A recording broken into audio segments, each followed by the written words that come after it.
Thank you for taking time being with us today. Tell us a little bit more regarding your background and how did you get into real estate? I actually grew up in a real estate family. My dad was a real estate agent, and I always swore that I would never be an agent myself. So I went to college, got a degree in business finance, and I could not find a really awesome job that paid me a ton of money. So I worked part-time for my dad, ended up getting my real estate license, and kind of lucked into being an agent and investor. So he would flip houses once in a while, but mostly I was an agent the first 5 years of my career. And how did you get from that to actually start to invest? What triggered you into to this change? I was really, I would say, unmotivated, not very in control of my life after college. I was kind of hoping things would happen for me. And so we'd flip a house once in a while, but I wasn't taking a huge part in it. And really, I got tired of not making very much money, not being very successful. And I kind of accidentally wrote some goals out, trying to show how many houses I'd have to sell to make some good money. And I got into the REO business, which is foreclosures. So banks will sell foreclosures. I became an agent selling those foreclosures for banks. And also when I had some money, I was being successful. I'm like, well, how do I invest this money? And I looked at franchises, businesses, the stock market, bonds, and I just kept going back to real estate, rental properties as being the best investment. So started buying as many rentals as I could. And regarding your first deal, can you run us through the numbers? Yeah, it was in 2010. I bought the house for $96,000, and that's in Colorado where I'm at. It rented for $1,100 a month, and I think it needed like $2,000 in work. It was a really good deal. I kind of got lucky with my first rental property.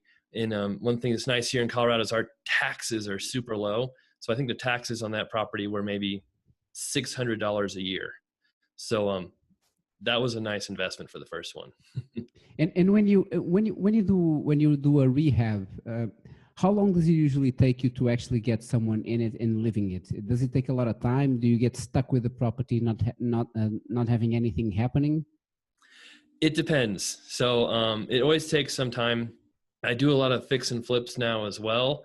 And so a lot of my contractors are busy doing other stuff, but on some rentals, it can take a month, 2 months. One time it took me 6 months to get one fixed because our contractors were so busy.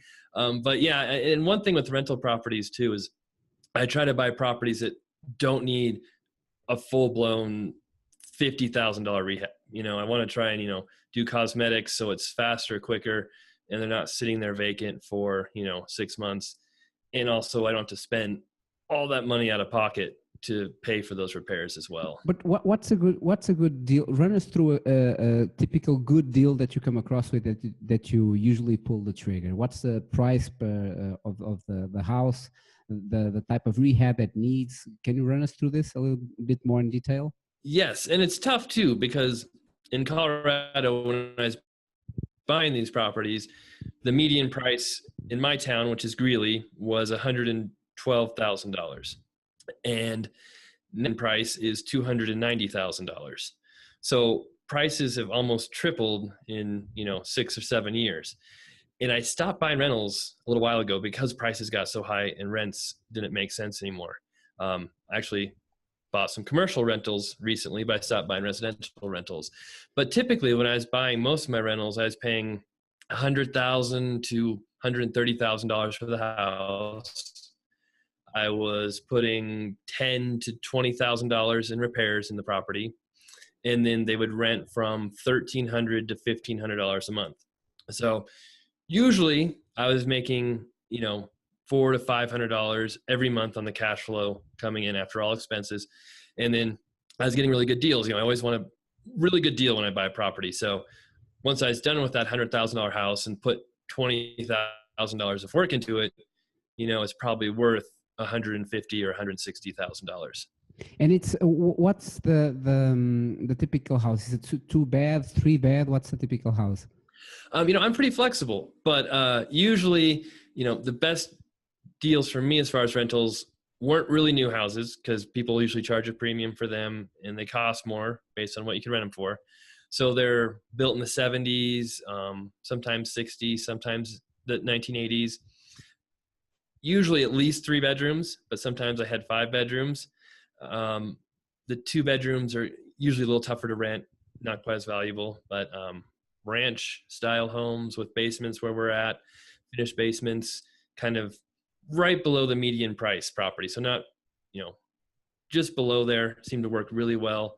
And just neighborhoods that maybe weren't super expensive, but a little cheaper. And rents, I always looked at that rent to value ratio. What's this going to rent for compared to how much is it going to cost me? So do you look for a house in a C type neighborhood, or it's a CB? So can you what? I would say mostly B. Some people have different definitions of that, but I never wanted to buy the cheapest properties you could buy. I think you run into a lot of problems with those, with turnover, tenants, getting financing, repairs. So I would say, right in the really high C's is kind of the lowest I would go.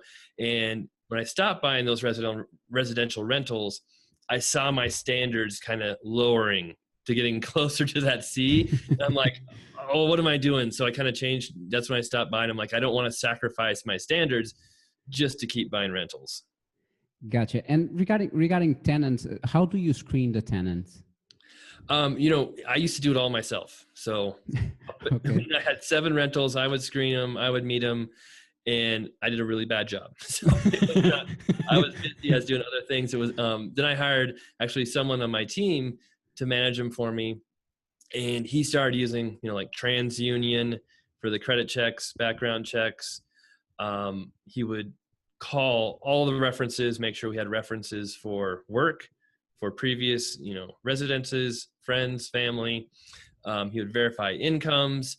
He, checks for pets, all of that stuff. Does a really thorough job. And I've learned that it's better to charge a little less rent and get your pick of tenants than to try and max out the rent and just take the only person who'll come along and get it. Because, you'd much rather have a good tenant who pays on time than someone who is going to cause you problems and hassles all the way down the road. Gotcha. And how does the here in Portugal, when you rent a house, you usually pay 1 month in advance, sometimes 2 months. So they basically charge you up front 3 months, and then you pay 1 month, obviously per month. And then the rental contracts are usually 5-year leases. So how does that work in the US? It's completely different. So, where I'm at, we usually charge a deposit. So, it's a deposit, maybe if the rent's $1,500 a month, you charge a deposit of $1,500, which covers any damages, or if they move out early, you get to keep that. But then you usually only charge 1 month's rent. Sometimes first month's and last month's, but usually we just charge 1 month's rent because people just don't have that much money, to put up front. And then it's almost always a 1-year lease here too. Once in a while, we've done a 2-year lease, but I almost never see the long-term leases like that unless you get into the commercial rentals for businesses. And you don't are you not worried about turnover when the end of the lease ends? We are, but at the same time, I feel like people, maybe it's different in Portugal, but I feel like renters tend to move quite a bit. And if you lock them in for 5 years, I feel like they would be moving anyway and breaking the lease. And one thing that's nice about a shorter lease too is we can raise rents if we need to. And some of my biggest problems with properties where we had damages, we had bad tenants, were actually tenants who I had for a long time. I had some tenants who totally trashed a house, and they had rented from us for 5 years. And I kind of realized we screened them 5 years ago, and they're good tenants then. People's lives change, circumstances change. And we never screened them for 5 years, but we kind of changed our policy after that. So every year, if they're going to renew their lease, we're going to rescreen them, and we're going to check their job. We're going to check their credit and see if something's changed in their life where it's like throws up red flags. Hey, this could be a big problem, because we rarely see problems in the first year. It seems like we always see problems in the later years when something comes up in your life. So there are some positives. But when regarding utilities here in Portugal, we me as a tenant, I have to pay everything. How does that work with your properties there?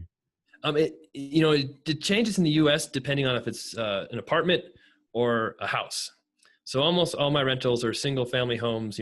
They're standalone, not attached to another property. And for single family homes, the tenant pays gas, electric, water. They mow their own yard. They pay everything. If you start renting apartments, then it can change. A lot of times the landlord will pay for the water. They'll pay for the landscaping, maintenance, things like that. So if you're in single family homes, it's the same way. Tenants pay almost all the utilities. Gotcha. And regarding other areas, do you expand to other markets? You only stay in your backyard, so to speak. How do you look at your future investments? Yes, no, it's a great question, because I stopped buying my rentals because prices got so high. I mean, prices almost tripled. Rents went up maybe 30%. So they're just, the numbers did not work well. And what I've done is, like I said, I've been flipping a lot more houses. I'm probably going to flip 30 houses this year. And so I've gone into that business instead of rentals, but I've also looked out of state. I looked at buying in Florida. I've looked at buying in Wisconsin. And I am going to start buying residential rentals again, probably in another state, but that's really tough to make that work. And then I have bought 2 commercial rental properties this year where they're vacant properties, a little bit distressed. So I've seen more opportunity there where values are lower compared to the rents. And so I've kind of used a mix of buying commercial, switching into a different, niche. And then also I will be looking to buy out of state too. And also regarding for the future, where do you see yourself and your company heading forward?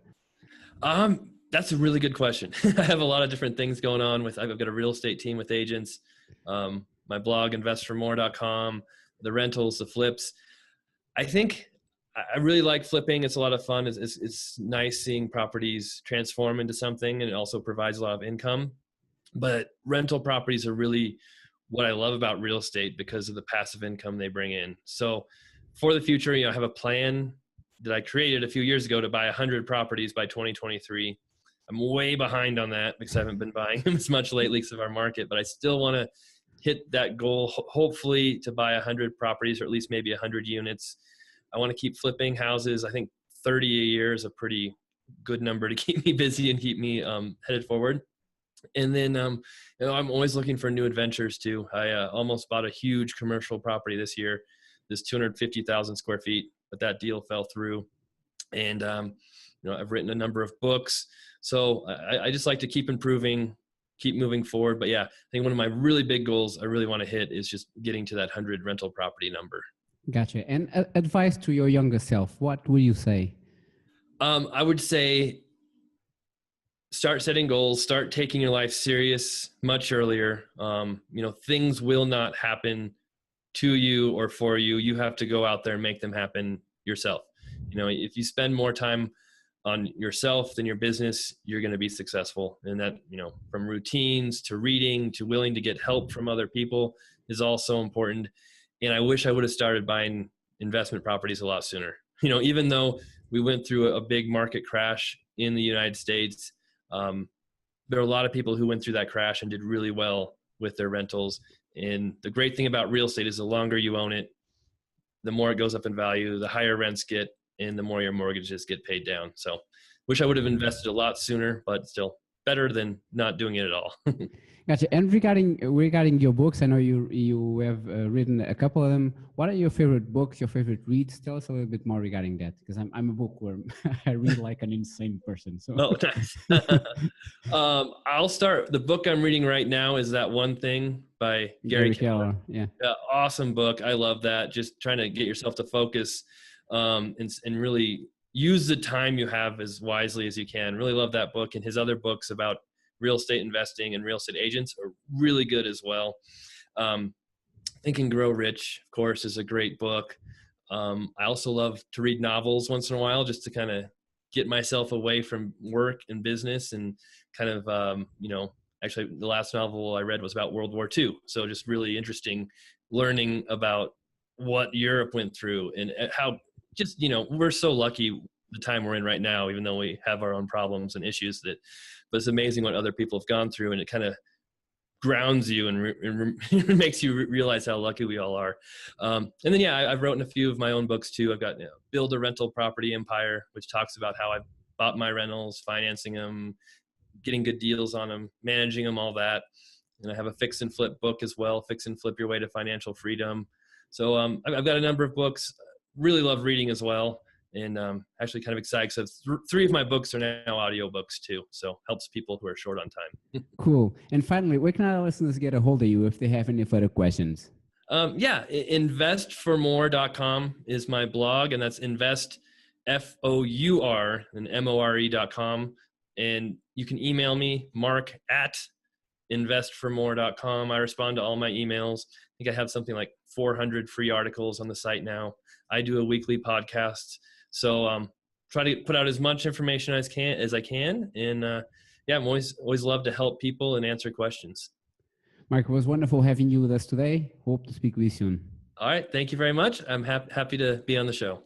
Thanks.